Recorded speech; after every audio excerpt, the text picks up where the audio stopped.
caught me pulling up my socks. Yeah, you love that, don't you? Let's welcome tonight's guests. Well, he looks like the guy in the commercial playing tennis as side effects scroll down the screen. Co-host of Fox and Friends Weekend, Charlie Hurt. She just made the cover of the swimsuit edition of Cracker Barrel Digest. Co-host of The Bottom Line of Fox Business, taking the town. She went from the gin blossoms to gin rummy. Host of the Kennedy Saves the World podcast, Kennedy.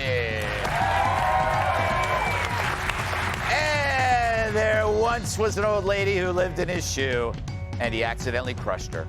Former NWA World Champion, Jose Blanton. Yes. All right. Fair enough. Fair enough. Before we get to some news stories, let's do this. Greg's Leftovers. Yeah. Delicious. Yeah, it's Leftovers, where I read the jokes we didn't use this week, and as always, it's my first time reading them. So if they suck, we'll send Joe Mackey to the Taliban dressed as a sexy goat.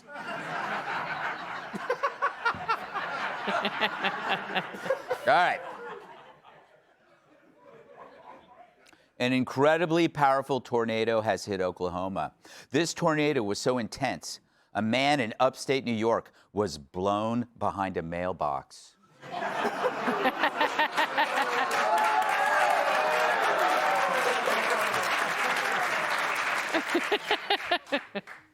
It is being reported that the new Ayatollah's face is so badly disfigured, he will need plastic surgery.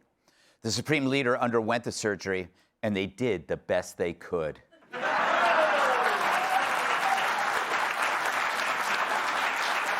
2 for 2.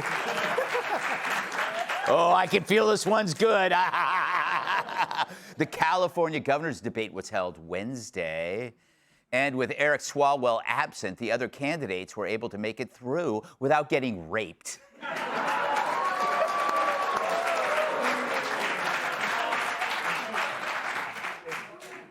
During a recent fundraising stop in Greenville, Kamala Harris visited a local restaurant called Crave.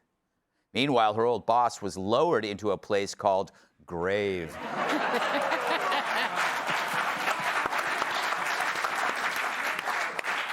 All right. The gay sex app known as Grindr is hosting a White House correspondents' dinner party. It's an open bar, so expect to see a lot of people double fisting.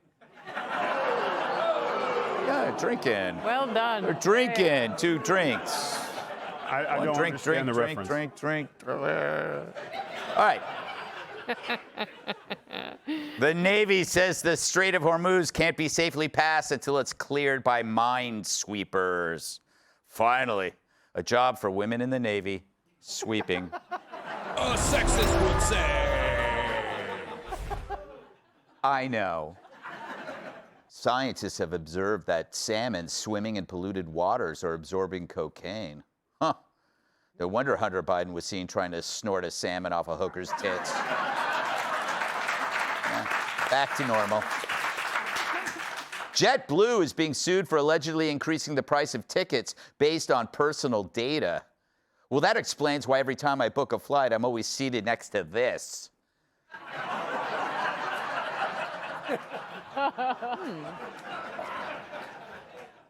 It's getting dark. Kansas high school students rode to their prom in an Oscar Mayer Wienermobile. Kind of cool. Oddly, it immediately slammed right into a taco truck.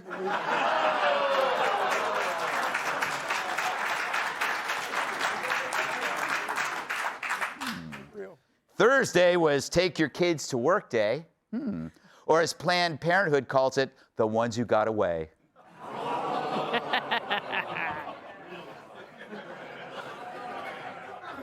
It's getting really dark in here, ladies and gentlemen.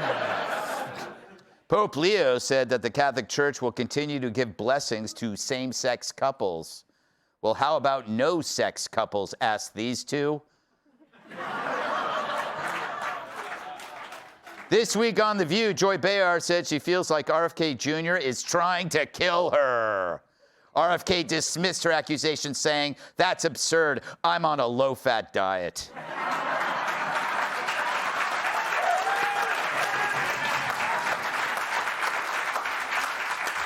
A new study shows that muscular men tend to be intelligent. Well, I guess that's why he married one, huh?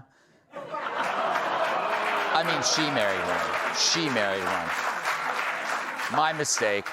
And finally, some Finnish Air Force cadets are in trouble for creating penis-shaped flight patterns during a training session. Well, guess who just joined the Finnish Air Force, huh? All right.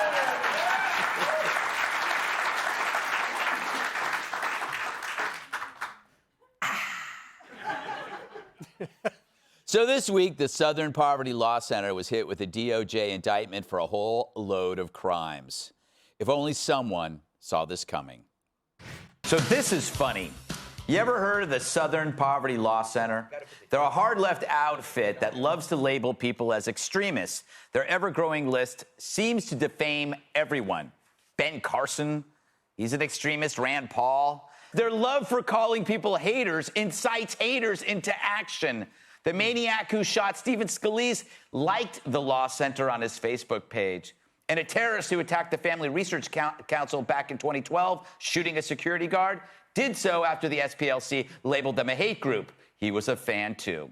I don't know, filthy rich, linked to violence. I think the SPLC might end up having to put itself on its own list.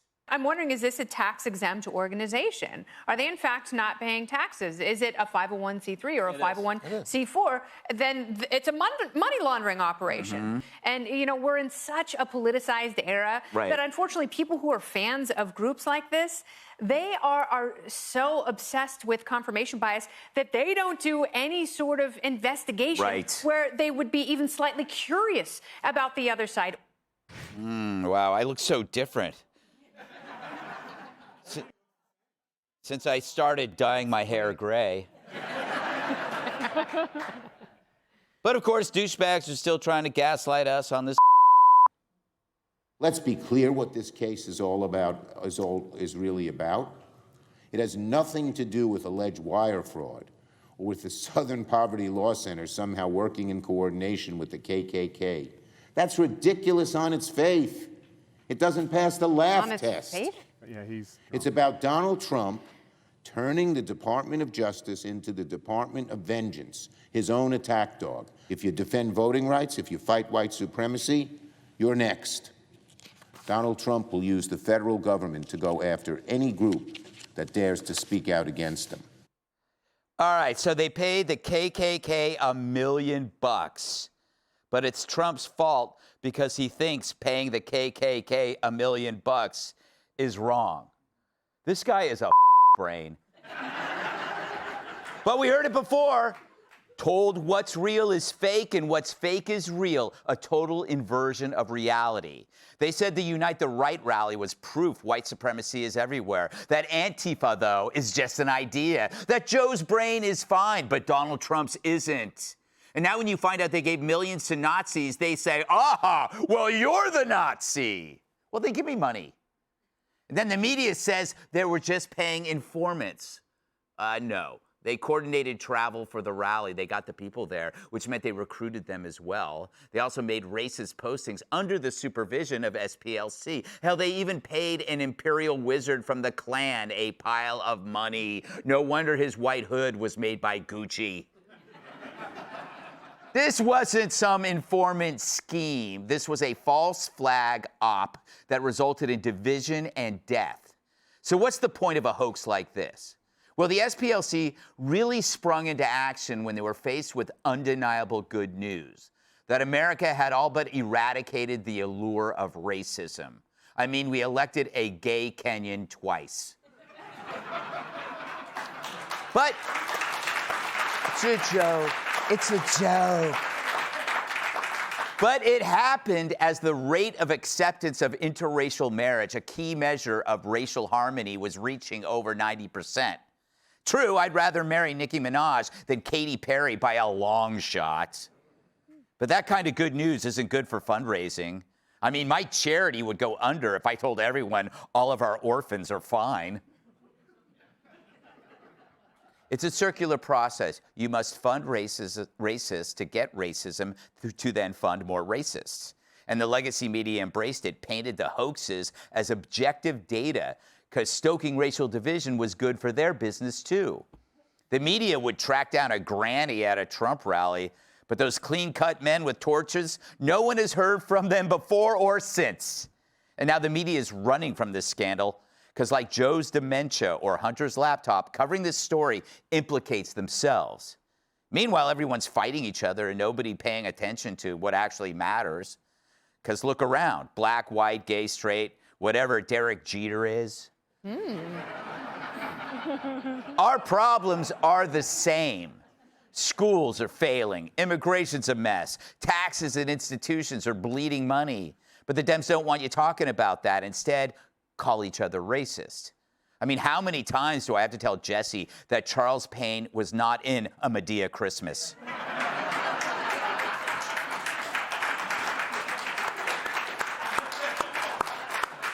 But who paid the price? The people on their list. Charlie Kirk and others who became targets. Because once you label someone a monster, you don't debate them, you go after them, even shoot them.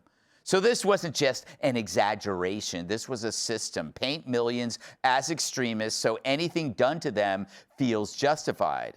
Because if there's no racism or homelessness or border crisis, then there's no money. These aren't just problems, they're business models. Who cares if friends and families are torn apart? Your neighbor, he might be a secret Nazi with a fresh check from SPLC in his pocket.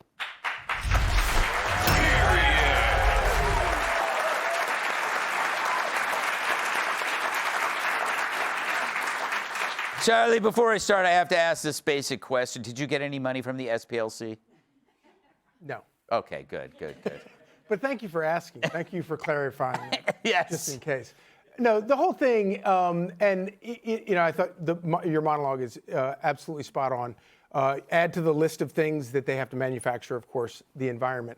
But I just love the fact that you have all of these Democrat politicians suddenly coming out defending the SPLC because they've been in cahoots with each other forever. Mm-hmm. And I think it's important to remember that the Democrat Party has been the party of racism for over 150 years, and they still are. And it's the same party that was the party of racism 150 years ago. And for the longest time, they looked at black people in America and they said, we don't want you to vote. And then something switched in them and they realized, oh, wait, if we let them vote, but we exploited them, we'll do that. And so that's what they're doing. And all of this is just an extension of decades of bald, unvarnished racism by the Democrat Party, and they're being exposed for it. Obviously we're having a lot of fun with it and making fun of them about it, but it's a very, very serious thing. They're destroying our politics.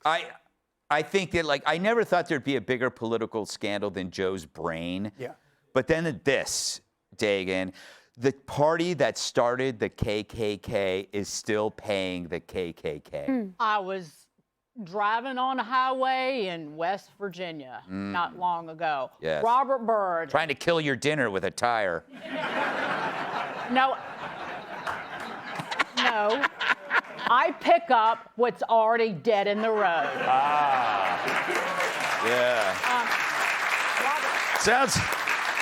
Sounds like my dating profile. Senator Robert Byrd Highway. And I say out loud, I'm alone in the car, exalted Cyclops. Yeah. He was eulogized by Joe Biden in this century. Mm-hmm. That's the Democrat Party. But if these dung-slinging donkeys had any brain, their reaction to this indictment of the SPLC should have been, oh my God, this is awful. They should dissolve themselves. Mm-hmm. We will stand with whatever the Justice Department gets to the bottom of. But instead, their reaction was imbecilic and depraved, and it makes everybody think, that's weird. you're standing up for the SPLC funneling money to racists and white supremacists to then fight that. They're the epicenter of the hate hoax industrial complex, and the Democrats have nothing to say about it. Oh, okay. So you know what we're going to do? We're going to get our backhoes and we're going to start digging in the yard of every organization, every not-for-profit, every political group. What else is every group involved in? And I will just point to Mark Andreessen. He's a venture capitalist. Yeah. And he pointed that I love him, not just because he's rich, and I do have a fetish for bald heads. He said, I sat in so many meetings for a decade where these groups determined to get people canceled, debanked, and censored. People need to go to jail. And he asked, like, do the various censorship debanking pressure groups, SPLC and all others, do they coordinate their work? Somebody who is not right, left, or center is now right on top of it, and I'm here for it. Is a backhoe what you call when your other hoe is sick? Kennedy. It's actually backup hoe. Backup hoe. Yeah. So you were there 9 years ago. You knew the finances. What do you do next? I can't let this go. It's like I have to mention Joe Biden's brain every day. I don't care what show I'm on. I can't let this thing kind of just... I mean, a federal grand jury has indicted these people, and, now it's time to start deposing people, get into the discovery process and really figure out where the emails go, what the trail is, who were the coordinating groups, because to Dakin's point, they were absolutely there. Mm-hmm. And, it's funny because we see different versions of the same model, and some of them look very slick and codified, like in California, the homeless industrial complex. Yes. Like that thing is set up to give Gavin Newsom's crony buddies money. That's all it's there for. It's not to eradicate homelessness. And obviously, it's doing the same thing the SPLC is doing because there's more homeless people than ever. And there are more unhoused, unsheltered people living on the street in California than there has ever been, even though they've got billions and billions more dollars. Yes. So because it's a state government, they're like, oh, well, this is legal. The voters asked for this. Yeah, it's interesting. It's like you're saying that, okay, the homeless industrial complex just creates more homelessness. Therefore, the race industrial complex has to create more racism. And they have like almost $1 billion. Didn't they almost make it? They're like... Their endowment is $850 million. Well, business was good. Yeah, business was good because they created the business. Now you need to really... Now everything kind of, as you step back from it, now January 6th, what did they do? Yes. They hired a director. Yeah. To make their case, because they've been Hollywood, and we look at all the stuff. Now you look at it and you're like, how did we not see this? And the question was, if you did say, hey, this doesn't make sense, you were a racist, misogynist, or you were all the things that they were. It was quick for them to point it out. Yeah. Now it's out, and when they're so committed, which means they're so funded and they feel they're all protected still, that their response was, you're supporting the Klan. You didn't go after the Klan, you're going after us.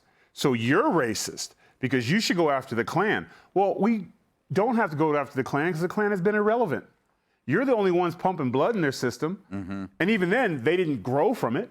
Yeah. Because it doesn't work. But in political, and then you have your best friends in the media running protection. So it shouldn't just, the indictment should expand and start looking at, where were your sources on these stories? Who was telling you these things? Where were you getting these stories of racism? It needs to expand because there's a lot of journalists that should be not sleeping well right now. Yeah. It was Trump, I think you said, that the enemy was within. Yep. I think he said that. Yep. Right again. It was also Drew Barrymore in Scream. Yes. I'm sorry, he didn't say that. My gastroenterologist said that. And he was right. Oh, my God. Be sure to like and subscribe for all the Fox News latest on YouTube and catch full shows streaming now on Fox One.